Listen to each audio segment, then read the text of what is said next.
What is going on, everybody? Welcome back to a new episode of Off the Bench. Of course, I'm DeMarcus. As y'all can see, my boy Ty, he's out. It's Thanksgiving weekend, so he's out seeing his family. But as you can see, I got another special guest. And man, this guy here, he's been a very, very big inspiration in my life the last few years. And then, of course, he found. And man, I got Steve Horne with me, man. First off, man, I appreciate you having me, man. Yeah.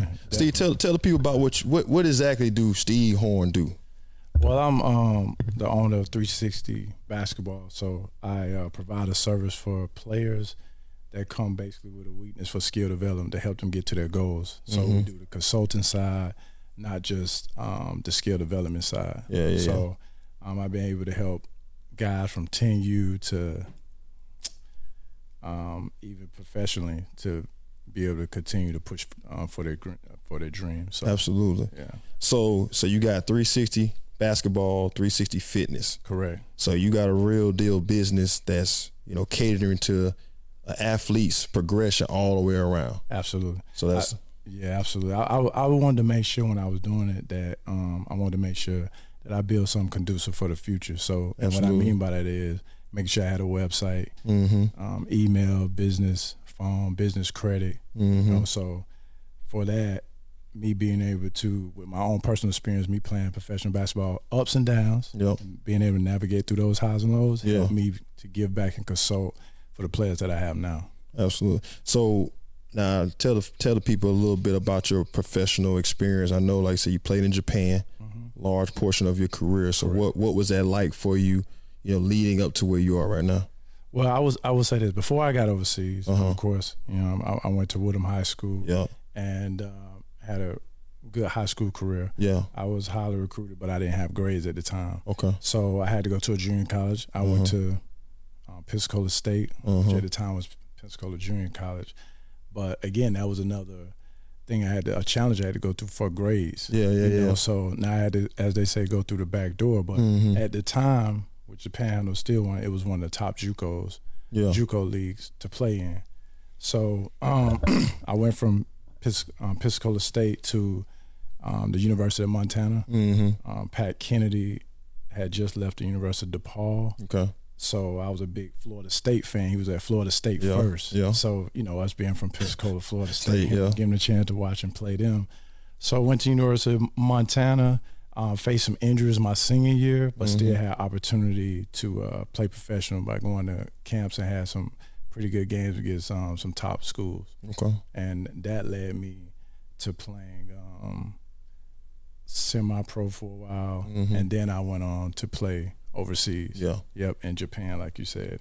So those experiences, even having the opportunity to experience their culture, it just opened me up to look at things completely different. Because it's different over there, man. I never been, but I remember growing up, when you would come home and we would go hoop at PJC over the summertime, you would just tell me how like how the people just, it's a different vibe there. The love was different. And that's one thing I noticed too, but everybody I know that's played overseas, like these fans, they love the team you play for. Oh man, they love you. They, rain, sleet, or snow. They gonna ride with you. But so I'm sorry. Every culture is different too. You know what I mean?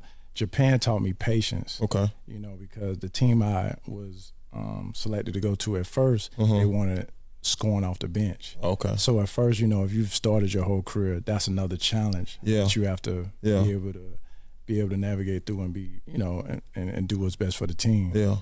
But that actually taught me a lot, how to be an efficient scorer. Because I only had a certain amount of time. That makes sense. Get to your spots quickly. Absolutely. Absolutely. So I'm glad you brought that up, because that's a perfect way to segue into my first thing I really want to dive in with you is mental health. Because I know when we were talking about, getting this episode together and meeting together and finally sitting down, that was the first thing you brought up. So I was like, okay, so me and him are already on the same wavelength on what needs to be talked about. So when it comes to mental health, like say, speaking of that aspect of being a player that had to really adjust, as you've now come from being a professional player to now training your guys and girls, is that something you focus in on with them, making sure mentally they're good? Absolutely. For me, before I take any player, I'll make sure I do an assessment, right? So, and the reason for that is the guardian, me, myself, and the player, I ask them what their goal is first. Gotcha. So with me doing that, after the assessment, when I give the parents the feedback, now when I give them my expertise, we're all on the same page. Okay. So now it gives me, from the beginning, the player to trust me. You know what I mean? Because trust is the main thing. So now when they come and I ask, hey, first thing I ask all my players, how was your day today? Okay. Seriously, I really do that. Okay. Because if I can build that every day and they start to get comfortable and build a rapport with me, they'll let me know. Open up to you. I have players open up to me about some serious, and it gives them an opportunity to be vulnerable, especially the males. And a lot of some of those situations they have been through, I have been through myself. I know somebody who have, and that's the experience that we have. Yeah. So once, because I know, I mean, let's be honest, we talk about mental health, that's everything. Yeah. So, the body is the servant of the mind. If your mind is not in the right place, then you're not going to perform. So it's all aligned with your performance. Yeah. So if your mental health is off, then 9 times 10 your performance will be too as well. Exactly. And that's one thing that I've been like really focusing on when I'm doing my guys, making sure, like say, because a lot of my guys and girls, like you said, they come from different backgrounds. Absolutely. They're going through different things every single day. Some people have both parents. Some people don't have but one parent. Some people don't have but grandparents watching over them. So some of them got to work, take care of brothers and sisters. So when you deal with the aspect, it's real key, like you just said, to make sure where they're at. Now, do you get a lot of guys and girls that come in there that's like mentally like wore out and down, and do you like spend more time on that, or do you like, okay, let's just get going and maybe they'll break out of it? Right. Well, I will say it depends on the group I am, or whether it's individually. Okay. But a lot of times, even with your guys, you kind of could tell by their body language what's going on. Yeah. So I'll pull them to the side, or after the workout, speak to them, and if they do, like you said, open up to me, and then we'll go from there. But I mean, you'll be surprised what they go through. Just think about it. They have a magnifying glass on them, especially my ranked players. Yeah. Social media. Yeah, social media, expectations, even when they're not mentally in a good space, posting as if they are. Oh, us as adults do the same thing. Yep. So now, if somebody's not aware that you have an issue, they're gonna treat you as if you don't have an issue. Yeah. So now you're just bogging that in, and somewhere it has to be released. And I think that's when the emotional outbursts come in at. Yeah. Right? Yeah. But what I tell them is, think about this. Every time they step on the floor, right, they're being monitored, no matter what. Yeah. It could be somebody that don't even know them. They can become a meme if you act a certain way on the bench or anything, right?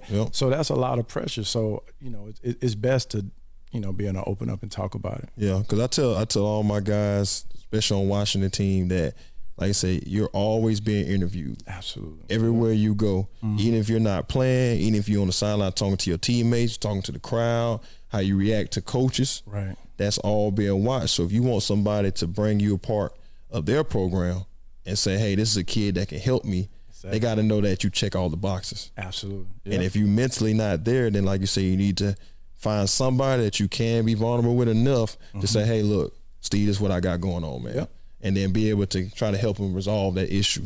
Yes. So let's go into the TYDL, man, because I think I appreciate everything you do, but the youth development lead that you have, bro, I feel like that's like one of the biggest things about you that I like the most. Oh, man. So what was your initiative to starting that? What are those players comprised of? Okay. And like, how long does it last? Good. So it's funny you say that. So for myself, the only reason that Youth Development League is now what I love the most and I'm most proud of is because it basically was like, so I was having parents bringing me kids after the season, let's just say middle school, right? Okay. And they didn't make the team. Okay. Depending on the county that you live in Georgia, DeKalb, Cobb, is so many, you have 70 to 100 kids trying out for a middle school team, but they only have one team. It's no 6, also, it's not like a JV squad, varsity squad. So it's literally one. Only. So so you have a 6th grade. I think is it 12? Is that right for 6th grade? Should be 6th grade. Should be 11 to 12. Could depend on 10 to 12 going against a 13-year-old. Yeah, which is an 8th grader. Yeah. Depending on their roster. So where does all these kids go? A lot of them will go play at the YMCA. Not knock on that, but they're still not learning the game. Yeah. So, last year, or the year before, but last year was my first year of me putting together, and I had a great turnout because I actually had I had 5 6th graders. In the county I was in, I only had my 5 6th graders was the only 6th graders made their team in the entire county. Dang. but they had been working with me 2 years prior. 2 years prior. So you know what I mean? Fourth grade, fourth grade, I had them. Yeah. And they were, working out with older kids. But so with the TYDL last year, I think I had 42. So out of the 42, 37 are on the team right now. And it's 3-on-3 half. Actually showing them how to play basketball. You know what I mean? The basic fundamentals. And it also made me a lot sharper because, you go from playing, training elite players to going, it sharpens you because you have to go back to the fundamentals, right? So it's a lot of stuff that I was skipping and it made me better. Hopefully, I had a team to, help me out with the things, some of the things I missed, keep me sharp, right? So, that right there, the TYDL has been really good, especially to have that percentage in those guys. And a lot of times it's not even just the skills. Some of them don't know, like for instance, the Washington, they might not know when your workouts are, when your trials are. Gotcha. So if they move and you guys haven't seen them unless they're a stud, be honest, you're not gonna bring them in. You know what I mean? So then they fall through the wayside. So the only reason I did 6th grade to 9th, I feel like anything after 9th on the boys' side would be a money grab because let's be honest, not you guys technically, but most high schools already know their team from the middle school. So if you didn't make it in middle school and you didn't get better, think about it. The kids that's in middle school go on good AAU teams. So now you go from AAU, and if you are playing AAU, you're probably not playing with a good AAU team. I'm talking for the kid that didn't make the team. You're just playing with anybody. You're just playing with anybody. So then it comes back around again. Those kids have gotten better. And you try to make that team again, 9 times 10. Because you've been playing that little mom and pop AAU tournaments, but I've been in Tampa, Atlanta, California, Vegas playing, and I'm playing against elite talent. And I'm playing up. Instead of playing, if I'm 13, I ain't playing with the 12U, 11U. I'm playing with the 15U. So how do you catch them? Exactly. So I just tried. So, and them, being able to make that team let me know that I was doing the right thing. To answer your question during the time frame, I do it the exact time of the season, the duration, the same as the season. So in the season, now they can go play for an AAU team. And a lot of my guys end up, I had 14 guys start that didn't make the team. That's because the AAU team. No, start the following year. The following year for the high school. For the high school and middle school team. So that was really, to let me know that we was on the right page. And it wasn't just me. I had a team. I had some coaches come in. You can't do it by yourself. Yeah, I had college guys come. College guys give back, but a lot of them just needed the attention. On working on certain challenges. Confidence first. Oh yeah, that's a big thing. Cause like I say, you go with the whole mindset of that I'm going to make the team. You don't make it, then you feel like you're not worthy to play. But then, like you say, this league here allows kids to say, hey, let me develop. Because I was watching a video the other day when they was talking about all these kids running around building these AAU teams, being on the AAU, but none of them know how to play basketball. That's correct. Like you running all over the place with your kids, spending all this money in these top AAU programs. Kid not really playing, but he on the team. Yes. But then he can't even go back to his own high school team and make the team. And see, that's what you just said was powerful. And I was seeing that a lot. And another thing people don't want to hear, but it's a fact. Some kids shouldn't even play AAU if your skill level not there. At all. Because AAU is what kids don't understand, the parents of those kids don't understand is AAU is designed to be a showcase moment. Exactly. It's for kids that, like you say, that are athletic, that can handle the ball, shoot the lights out. And if they're big, they know how to play the block, run the block, protect the rim, and dominate in the paint. Those is what AAU for. AAU is not for the kid, like you said, that can't dribble, that don't know what the X's and O's of the game is. Absolutely. And all you doing, like I said, you just giving free money. That's at that point, because they're going to accept you because you just, you going to give me the $800 to go? Come on. Yeah, because you're playing for the elite player. That's why. Exactly. You playing for the elite player. So, like I said, staying with your youth development league. Let's talk about player development. So, would you consider yourself a player developer, or would you consider yourself a trainer? Like, what do you? If you had to title yourself, what would you get your title of? Man, I wear a lot of hats, but I would say skill development, because I like that topic better. People come with, no matter what player comes to me, it's something that you got to work on. And it might not be physical, because a lot of guys come to me that's extremely skilled, but it would be something that they're lacking possibly mentally, or not knowing what position they are on the floor. So, during my experiences, a lot of times I could give them advice and show them things that they probably didn't see the game. I see it the way I see it. So I love when a player comes from me with something that they need to work on. Yeah. And then, you have to be accountable and know that that's what you need to work on as well. Yeah. So and a lot of times, I'm telling you, especially in my city, is very difficult because of cameras everywhere. Every gym is camera. Yep. We have so many. It's just a lot. So I can understand them being under a microscope that they want to always, pretty much not be vulnerable or work out only with a camera. Yeah. So they don't want to show flaws. Yeah. They want to show perfection. That's the challenge too. They want to show perfection. Yeah. And that's the thing about it too. Like I said, when I started getting into this, I was like, what is my goal? Do I want to, like I said, I just want to be a trainer? Do I want to be a player developer? I'm like, no, I want to focus more on the skill. Absolutely. Of a player, because like I said, they can get balance down, they can get footwork down, they can understand what their strengths are, their weaknesses.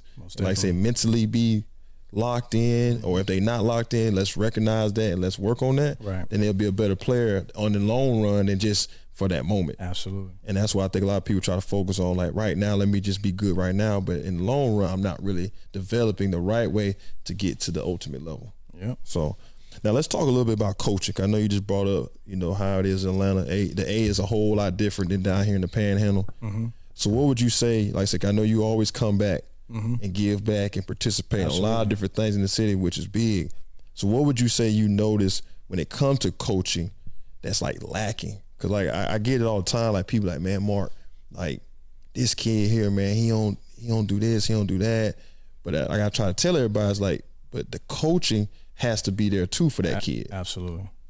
I think for, when I do come back and watch games, I remember a few years ago, this was a while ago, that Catholic was really good. Really good. Okay. Played for Catholic, and they played hard, denied the ball. They was well coached. But so I'm just gonna say, in the league at the time where I was assistant coach at, these guys pulling up from deep from three. Yeah. When I came to this game, it wasn't that many threes shot. Okay. Right. Yeah. It wasn't a lot of pick and roll. Okay. But there's more of a college game, up and down, pin downs, pick and roll, and from deep. And they had bigs. Real big. Yeah. 6'9". So that changes everything. That changes everything, yeah. You know what I mean? 6'9", they can, and now the game is positionless. So, but you got to understand too, they have more resources than we have. You got to think, you have Georgia Tech, you have Atlanta Hawks, you have the skill factory. You have trainers pretty much on every corner. Gym 24 hours a day. Gym 24 hours a day. Yeah. So, that's why when I come back, I try my best to give that knowledge and resources that I can bring back to them, because I know it's a lot of talented guys here. They just need to, have the right, make sure they work on the right skill development and know what they're up against. Yeah. You know what I mean? So, because I saw a video Amon Shumpter was talking about that he believed, like I said, with the social media age and just how AAU has advanced a lot of kids, that he like, man, the AAU in high school prepare players better for the NBA than college does. Absolutely. Because he says more open play. You're really putting your skill on showcase. Like I said, the pick and roll is there. Yes. And then, like I said, shooting the ball from wherever. Whatever. The elite players, they shooting the ball 30, 40 feet from the basket. And then I'm thinking about, that's kind of crazy. But then when you break it down, college is more of a system. Correct. Integrated in a system. Showcase you can play within a system. That's right. But then when you go to NBA, now it's just open. It's open. But like I said, so what do you think about that? Do you feel like high school kind of prepares you better for college? I mean, for the NBA or professional level than college does? Well, I would say this now. I would say yes, because that a lot of the guys. That's what, especially if you go to somewhere like OT or some of these high schools do, because what you said, the freedom of the pick and roll and shoot the ball away, and you're not coming in because everybody's not going to be a superstar. No, right? Yeah. So you getting to play how you want to play. You have full confidence, and like you said, the pick and roll, pin downs, and just really letting you play free. Yeah, right. College is, let's be honest, people's jobs on the line first off. Yeah. So the coaches, right. But if you think about it, any team that won a championship, even if you look at Kansas won last year. Yeah. That you're right. That's what. Even though they get up and down, it's still a system. Yeah, it's still. Right? So you have to play a certain way to stay on the floor, and that is a culture shock for a kid that was used to playing a certain way, and then you go into a system. Yeah. Only to go to the NBA, which, like you said, is more open. Even though they do defensive schemes. But it is open. It's open. You're on the island. So I'll tell you something. My brief stint in the G League, right? All my like in college is no middle. Yeah, like that's how you talk defensively. When you get to the G League or the NBA, you send them middle. You don't send them baseline. There's no help. It's no help in the NBA anyway. It's the floor too big. It's too wide. Too long. But you definitely can't let them go baseline. That's why you see so many dunks. Once they go baseline, it's over with. It's over with. Yeah. And big fella, he got too much ground to cover to come over and help. And if he do help, it's gonna be a lob. But man, that was to me was a huge transition. Just even in habit. Not letting anybody go middle to no. If you're gonna send them somewhere, send them middle. Yeah. You know, so it's little things like that you have to be able to adjust to and pivot to on the fly. Yeah. And you don't have time. And the biggest thing too, I'll be honest with you, that a lot of people when they go from college to the NBA is you were the man, and now you 9 times 10 you're gonna be a role player. So how can you impact winning? Yeah. Like, I'll use the example of Draymond Green. People forget he was player of the year. So he went to State, but when he went to Golden State, he knew if he would have continued to come in as a scorer, he would have been gone. Yeah. He'd been out of the league a long time ago. But you got to give credit to somebody that recognizes something that the team needs, and he provides it. That's why I try to tell all my guys, you have what you just said earlier, what you alluded to earlier. You have to impact winning. Everybody's a role player. Yeah, Steph Curry is a role player. Yep, even though he's a superstar. Yeah, he plays a role. They expect him to do. It's a lot of role players get paid more than others. Of course, that's in any profession. Right. I mean, like you say, what you do. What I'm trying to get into, like, there's guys and girls that make more money than other players, but they doing the same job, playing the same role, just trying to help the next player. Absolutely. So, with that being said, man, I just think guys need to be consulted. I try my best. Now, I don't tell what a player can and cannot do, but I try to steer them for real, reality. Where you at now. That's what the assessment for. And a lot of guys. I mean, even 3-and-D guys. You got to think of what they're getting paid now. Because at the end of the day, if you're making millions of dollars, or if you traveling the world to do something you love to do, that's a blessing. Yeah, that's it. Man, look at the numbers. You're talking about 350 colleges, 420. I'm sorry if I don't know about 420 Division II. Division III, I think, is 480, and then you have talking 1,000 schools. Steve. Yeah, talking 1,000 schools that you're trying to get into one of them. Exactly, on any level, like we spoke about. So people think elite is just if you play Division I or if you go straight G League. No, elite if you're able to play past high school, that's elite. That's elite. Look at the numbers. Yeah. But I think a lot of time parents and social media with the world that we live in, it's got a skewed view on what success is and what's not success. Correct. That's a so it's like a lot of kids, especially in this area. I ain't just gonna say Panhandle, but just in this area of the country, a lot of them, if it ain't D1, it's a bust. Yeah. I tell my kids all the time, listen, if it's NAIA, if it's JUCO, if it's a prep school type, hey man, if you can go play there and get yourself some more minutes under your belt, some more opportunity to play against high caliber elite players, that's what you want. And then, like you say, from there you just grind from there. So think about it, is like I said, I had a player, and that's when I'm talking about when consulting comes in. Like, so you played yourself so you can give that advice. So again, I had a player that started off literally in NAIA, right? Went to NAIA, no, Division III. I'm sorry, but he had grades, so let me not leave that out. Academics always, if you don't have offers, academic helps you. Yeah, make no mistake about it. So he went to a Division III school, had his grades, and they gave him like partial. They'll find ways to get you money. Yeah. He ended up averaging like 17 to 18. So the next year he went NAIA. NAIA, if I'm not mistaken, I know he made first team. So from there he went to a Division II. When Division II, he got first team again. His stats went up more than what he just had in NAIA. Okay. They lost in like the championship. Okay. He's in Division I right now. Oh yeah. So my point is, if you who you say you are and you continue to work, the right person gonna see you. The right person gonna see you, and it's not now. You have that option now that you can literally go year to year. Now for everybody, it's not that. Some people move up when they don't have to, or they go too high. I've seen players when they've signed too high. You want to go somewhere like you said where you can play and get your confidence, and then once you build a resume, this is another thing. College, this is a business. They're not benching you if you got a resume. If you just came from, it don't matter if you were a Division II player, you got Player of the Year. You're not going to a college unless you go really high major. You're not going to sit the bench. No, you're not. They can sell that. You a player, you're in Division II, you're going to play. Exactly. You know what I mean? Because like I said, the AD looking at, like I said, his job online just as well as the head coach on the job online. So we can't afford to have a product on the floor that don't have good players and winning. Because that's what it's about in college, about winning. If we're not winning, then guess what? Nobody's employed. No scholarships are available, none of that. So that's why I tell kids all the time, you got to be a solution to the team that you're going to. And once you are that solution, you will play. And once you play there, like you said, the next place you go up from there. And keep grinding until you get where you really want to get to. Just like MJ. MJ going through his process right now trying to make the league. And he learning the politics of it all too. That's another part they don't talk about. It's the politics of what you have to experience when you're not a player that's coming from, like you said, a high major school that's well respected for basketball. Right. Because there's a lot of D1s that's not respected at all for basketball, even though they're D1. That's right. So that's why I tell people, D1 or bust, you can't have that mindset. You can go to PJC, you can go to UWF, you can go to Northwest Florida, Chipola. You can go to a lot of schools and do your thing and still make it to the end game where you want to be. So that's why I tell people, don't worry about that. So, all right, let's transition to Summer League. Okay. I know you spend a lot of time in Vegas, doing Summer League, Pro-Am, and the G League. What would you say out of those three that you see the most talent coming through?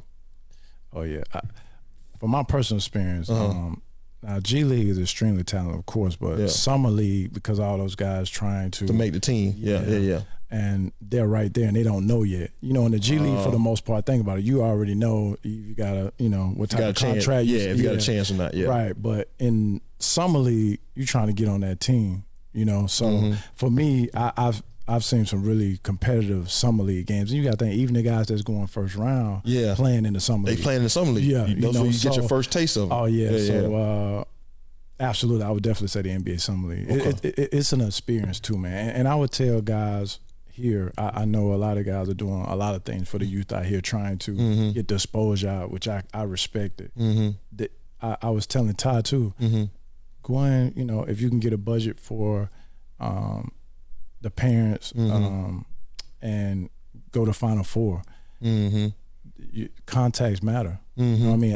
I build all my contacts for going to the Final Four every year. Yeah, I know. I see you on social media. You spend a lot of time going to these different basketball environments. Absolutely. So you can what I'm saying, network, meet people. Face to face. There's nothing like a face to face, and then they have a conversation with you, and then they know what you're about, as well as what they're about, and the experience. So you also, and I go to all my clients' games just so I can know what I'm up against, so I can stay, make sure I'm giving them exactly what they need to be successful. Gotcha. Right? So I can make a call for a high level player easy. And to be completely honest, let's be honest, if they're high level, you don't have to make the call. They already know who they are. Exactly. But a lot of my guys are good, but they didn't have the opportunity. So one thing that people don't know, that I'm 100% at getting kids in school.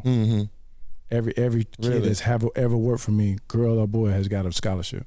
That's what I'm talking about. And that's a real stat. And that's what I'm proud about. I don't post that because you want people to make sure you come in, because it's work in between that. It's not like they came to me and then they just got a scholarship. No, their parents trust the process. And through the process, I was able to give them opportunities. And they made the best of those opportunities. And that's all I'm here for, is to set the opportunity. 100% success rate. That's powerful, man. Because like I said, that's word of mouth going to travel with that. Every kid wants to be a part of that. Absolutely. Every parent wants to support that. And just like you, like when I'm doing my social media stuff like you, I don't like to share everything. No. Because to me, you don't enjoy the journey when all you just see is the meal that's been made. You don't see how it was made. You just see the final results. Absolutely. So like say hiding a little bit for people to stay interested is just the best way to go. Right. All right, so let's talk a little about the NBA, man. So I've been holding on this topic for a while, And I know Ty told me, he like, man, we gotta be careful with this topic. I said, Ty, I understand that, but I feel like it's something that needs to be on the platform. Okay. So first thing first, let's talk about Brooklyn. Okay. All right. In my opinion, I feel like KD got Steve Nash fired. Okay. In my opinion, I'll let you go on that, but also too, Kyrie and like what's been going on with him, the backlash, and just everything off the court. Kind of get your opinion, and then I give my opinion. So let's start with the KD. You think KD was the reason for Steve Nash being fired? Well, yes, especially when he demanded a trade. Yeah. I think players. That was his last days as head coach. Absolutely, but he signed off to get him too. He signed off. That was my issue with it. Yeah, KD has a lot of power there in Brooklyn. Mm-hmm. And I know that he was taking a lot of the heat, right, with Kyrie and the organization. But me personally, I mean, the way Steve Nash came in and the respect from the beginning, I knew it was going to be challenging. It's just like we could use the example, even raising a kid is how you start. I mean, when you start off the way they started, I just feel like it was playing hard, discipline, and the respect for Steve Nash. Yeah. I don't think from the word go, they never said they appreciate him as a coach. I never even heard Kyrie call him coach. Yeah, I listen to everything. They say Steve post game. Yeah. So I think that carries weight, and they're not the only. A lot of them speak to their coaches by first name, but I could just tell, as an athlete, that the respect wasn't there. But I do think he did make an effort, but it was too late at that point. But I think it also taught Kevin Durant and Kyrie, because they both in the beginning said that they didn't need a coach. Yep. So they're one of them. I mean, if not the two most skilled players in the NBA, it could be, it's argument if somebody want to make that argument. Yeah. But again, leadership. Leadership is everything. That's what I'm talking about. You gotta have people that want to follow you, but when it's bad, you know what I mean. So that's the thing. Because I think for me, I pick favorite players are what they do during adversity. Yeah. Not when it's not when you're doing well and you fighting for a championship or winning championships. Yes. Like, are you when they say when everything's coming against y'all as a team, as an organization, the media beating y'all up, how do y'all respond then? Lets me know who you really are as a person and as a player. Absolutely. Hey, I heard Steve Kerr say, I'm sorry, I forgot who he said it. It could have been Pop when he said you could tell a lot about a person how they play basketball, the way they play basketball. Think about any of your teammates, and I think about former teammates. How you play basketball is the way you live your life. Yeah, absolutely. When you're done. If you was a complainer, then you'll complain. If something get hard and you want to quit, and you didn't learn from that, that's what you're doing in real life. So, we know sports, any sport takes a lot. Yeah. That camaraderie with your team. Takes be selfless. I'm talking about if you want to be successful. Yeah. You come to practice every day, you work, and play when you hurt. Play when you hurt for the team, and not to mention the expectations that's set, especially with social media. Yeah. So, but just getting back to Brooklyn, my personal opinion, yes, to answer your question.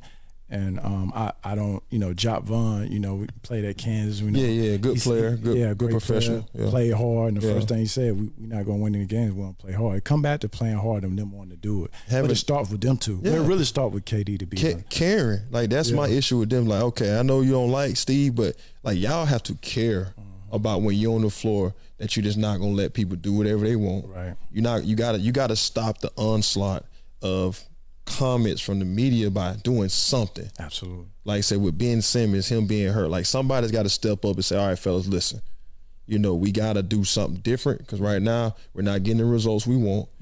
Kyrie's out for this reason.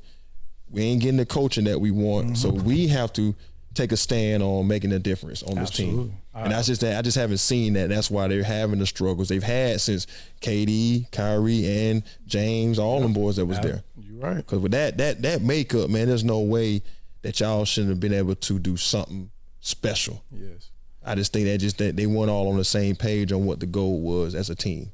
So, and then with Kyrie, I was telling one of my buddies the other day, I really feel like the man, he's turning and he's finally finding, himself, and it's just being exposed on a grand stage.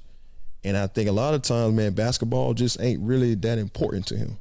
I agree. You know what I'm saying? To the point where, like, he wants to be there all the time because he has other endeavors. He does a lot of charity work in the community and helps a lot of people out. And I think that's where, in this time of his life now, he's more focused on that sometimes. I agree. And I just think people, sometimes they just read him wrong on what things he do instead of really looking at, like you was talking about earlier, context.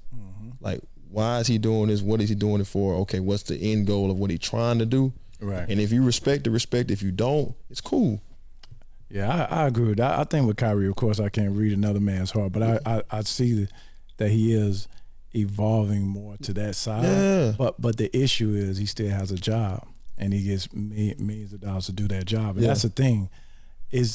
So if Steph Curry did it, this wouldn't be a conversation. But the fact that Kyrie has a past about missing games, they're not going to give him the benefit of the doubt. Exactly. You know what I mean? So that's really what's going on. So even when Stephen A. goes in, everybody, some of the stuff I agree with, some of the stuff I don't. Yeah. You know. So, but because again, the media is not going to give you the benefit of the doubt. I feel that Kyrie has a great heart, and all that stuff he does, he doesn't look for any recognition. He does that from the heart, and I believe that. But like you said, exactly what you said, he want to be there part of the time, but you getting the money full time. You're getting $40 billion a year, bro. Like they not going. Nobody that get paid that type of money, they're going to accept part-time work. Nobody. And you got to think about this. He'll have a decision to make this year because he's done after this year. Yeah. As far as his contract. So, and that's the only reason why he didn't get a long-term deal, because they couldn't trust him. You know. And I think now, like we were just talking about in the beginning of this, you know, you're auditioning, you're interviewing for everybody. So I think now everybody's looking at the media frenzy that's always around him. And they forgot about basketball, Steve. I don't hear him even talk about basketball when his name come up. Like say Steph Curry, LeBron, Giannis, everybody else get talked about basketball. He's getting talked about everything but basketball, which is going to hurt the bottom line if you're talking about continuing to play after this year. That's a great point. So that's why I say he's kind of put himself in a spot, but I still think he's a great player, and I think he can give a team a lot if he just worries about that. Let's talk about the Lakers, man. What's up with the Lakers? You got Westbrook, 6 man. You got, I mean, what's up with the Lakers, man? So I'll start with Westbrook first. The games I've seen. So in the beginning, so when they first signed Westbrook, we know basketball, right? Yeah. Westbrook is a player that plays hard and a strong mentality, alpha male, right? I think if you knew basketball, them two both. With that high usage of basketball, wasn't a good mix. It was not a good mix. It's too much of the usage too high for both parties, because LeBron needs the ball to be successful, and Westbrook, and neither one of them can play off the ball. Which is weird, because LeBron up to, I would say, year 8, man, he wasn't so ball dominant. Right. Like when he was in his first part of his career, and that could be because he had point guards, Eric Snow. He had who else he had when he was there? I'm taking it back. I'm not gonna lie. Yeah, it's a couple. But this the difference. If you want to use Eric Snow, which I didn't even know he hit. I know Iverson had. I didn't realize. But with the point guards, he had somebody like a Eric Snow that was just a role player point guard. True. Westbrook is not. Westbrook is you know, athletic. You know, guy that can get to the basket, and then on top of that, he has shooting challenges, so it doesn't spread the floor. But if you look at LeBron's success, everybody who he's played with is. They have a specific skill, whether it's a shooter, a rebounder, a roller. When he played with the two, one of them's a top 75 player in Dwayne Wade, which they had to figure it out. Remember, they were struggling. They were struggling. But then you had Kyrie, which was his skill set, what we just talked about, was so dynamic. You couldn't, you know, you had to use them. But so he was willing to give the ball up to those guys. But Westbrook at the point in his career now, not being able to shoot, and the game changing different. You got to think with Dwayne Wade, there was more inside out, pick and roll. More, now the game is positional. You know what I mean? So if you can't shoot now, it's not no teams really winning that can't shoot at all. And they don't have any shooters right now for the most part. So now that Lonnie, he's probably the closest thing to a shooter they have. But outside of him, like you say, it's either get to the rim, it's getting to the rim, or it ain't nothing. And Anthony Davis playing amazing right now. So to answer your question, I think his success came because now he gets to run the second team. People to me, Westbrook game is no different from Oklahoma City. It's not. He just put in a different position. When he went to Washington, if you follow Houston, if you put him in a position where he has to play with another ball dominant, what better ball dominant player more skilled player than Kevin Durant that could do everything. But the reason why Kevin Durant and them had success because he was so skilled. Durant can play off the ball. He don't have to have the ball because he can shoot. He can shoot, right? But when you come into that, and Westbrook, it's not no knock on LeBron. It could be LeBron, could have been Dwayne Wade. It could be Giannis. Giannis, that's another kid. He has to have a shooter. If you look at who's around Giannis, all of them can shoot. Right? Drew Holiday, all them boys. They can shoot. Even Brook Lopez shooting threes. Can shoot. So they spread the floor and allow him to get to the basket. You know, so I just think Ham figured that out. But again, people got to realize NBA is so difficult because the coach can be gone. You paying this guy $50 million. Everybody on the team makes more than the coach. You know, it's the same thing with some. You know, same thing with some of these guys that's getting NIL deals. How do you coach a guy that's making more than you? You can't. You know what I mean? And I mean, let me take that back. How do you discipline a guy that makes more than you? Because, like you said, my schedule is busier than what you talking about, Coach. What I gotta do is way busier than what you could ever talk to me about, and I'm giving you my limited time in practice. Absolutely. So I think too, like you just said, like the combination of stars with Westbrook, you know, LeBron and AD, I think they just haven't been able to mold them together. 'Cause like I say, as players, they need the ball in their hand to be effective. And if you ain't got people around them that they can say, okay, now you can't double team me, now you can't sit in the paint.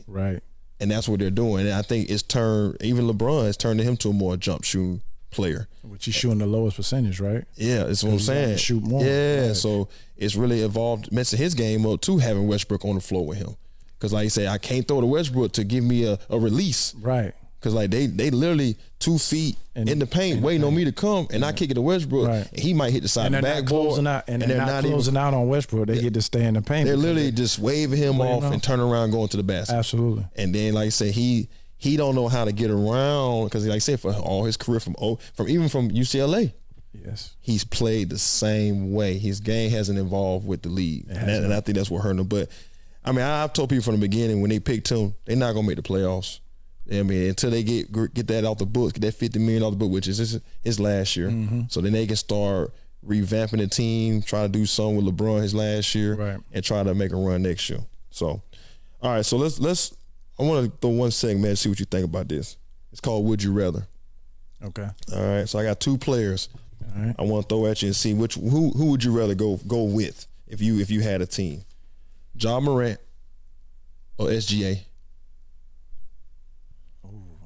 So just to give you my franchise? Just start your franchise. Just to give you a little context.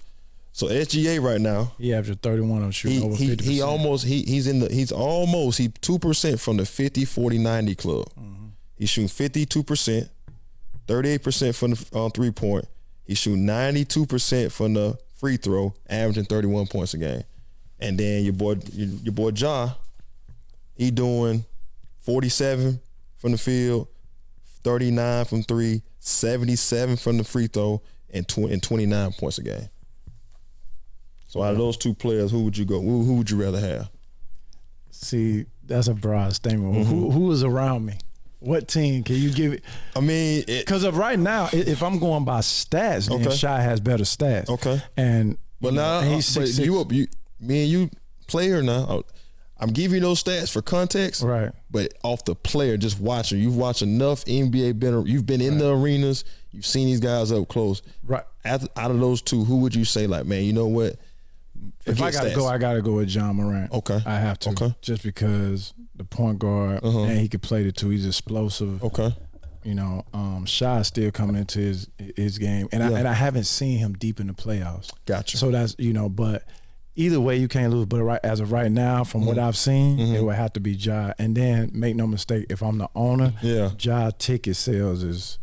We gotta always put that in. It's a business. Yeah. So you know? when I proposed this question, right off the bat, I said SGA, just because, like you say, his skill set, he can give you everything. He can give you the scoring, he can give you the passing, but the one downfall, like I say, he's not box office enough to get picked over Ja. I feel like Ja is electrifying, one of the most athletic guards I've ever seen in the NBA, and I love his game. I love his intensity, his heart, his leadership.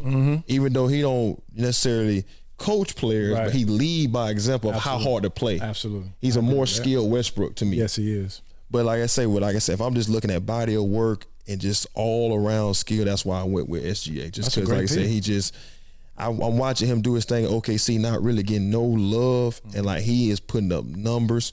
Ball handling's elite. Shooting is, as you can see, almost up there with the best shooters in the league. Free throw, don't miss, and then he putting the ball in the hole. So it's funny if I'm not mistaken. I think they're still with Wasserman Group. I had the opportunity to meet that when I was in LA when they signed him.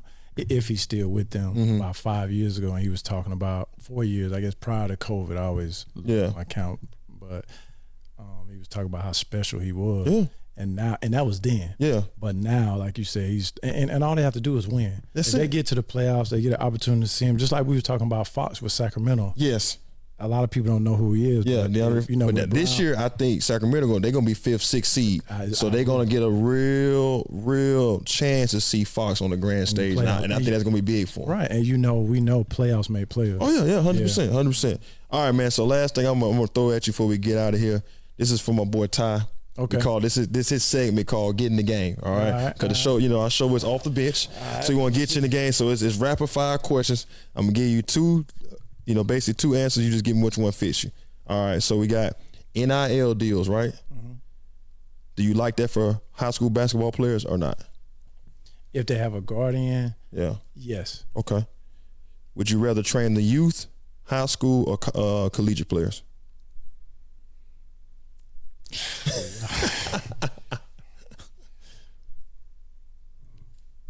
Collegiate players. Okay. 90s NBA or 2000s NBA? How far is it all the way to now? Yeah, with 2000s, so 90s is 90 all the way to 2000, right. and then 2000 all the way to 2022.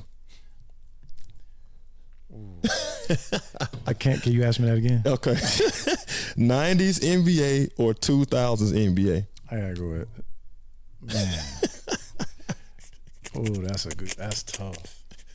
Okay, I'll say this. I don't know if that's answering the question. Okay. The guys now are more skilled. I think. Oh, Steve, don't do me like that, Steve. Don't do me like that, man. But I said but the teams in the 90s, I feel, were better. Okay. And one other question you got to throw in there: which rules are we playing?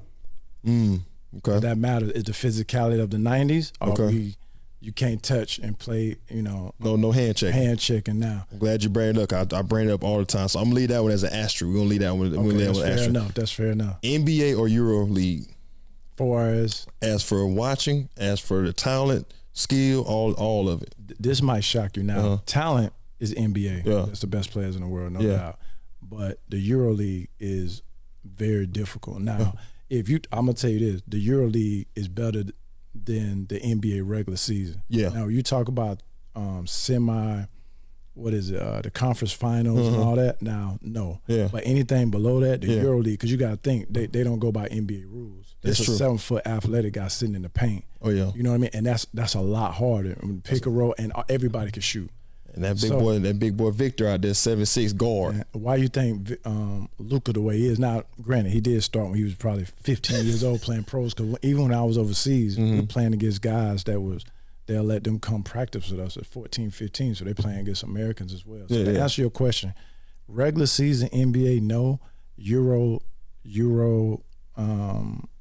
is better, but NBA playoffs. And then, of course, the finals can't match it. You can't match it. All right. So I got 2 more, and then we're going to get out of here. Kobe or LeBron? Kobe. Oh, I like that. I can explain. And then this is Ty's favorite question out of all our rapid-fire questions. Man or zone? Who do I have? Don't matter. Which one you playing? Which one you playing? It's your team. If it's my team, it's your team. Let me ask you this: am I the college coach? Because the reason why I'm saying, I give you this. Do I recruit these? I get it. These are your client. You get a pick from your litter of clients. Oh man. Okay. All right. I just want to explain why. Because one thing that makes a good coach is being able to adjust to your players. Yes. So if I have guys that cannot defend, I'm not playing man. I have to play zone. Okay. You know what I mean? But if I have guys that, if it's my pick, absolutely, I'm playing man. Okay. So, yeah. All right, I like that, man. So, hey, man, Steve, I want to thank you, bro, for coming in, being on the platform, being on the podcast, really blessing this episode for me, man. It's really been big. And we're going to get you back on here later on down the road, man, so we can keep this thing going. I appreciate you having me. Man, for sure. Continue to do what you do, man. Yes, sir. All right, man. As always, we want to thank y'all for watching this episode. Make sure you like, subscribe, and share. Comment down below. Let us know what you thought about it. If there's anything we can do in the next episodes coming up, we'll definitely do our very best to implement it in the next episode. Also, down in the description will be all his tags. Make sure you go to all his platforms. And we on Instagram. You on Instagram, 360 Basketball. Okay. 360 Hoopers on Twitter. And 360 Fitness for Facebook. Yeah. Yes. So make sure you follow him. All his links will be down in the description. And then, of course, all of our social platforms, IG, TikTok, Instagram, Facebook, Twitter, it'll all be down there. Make sure y'all like, subscribe, and share all of our platforms. But until then, man, we'll see y'all on the next episode. Peace.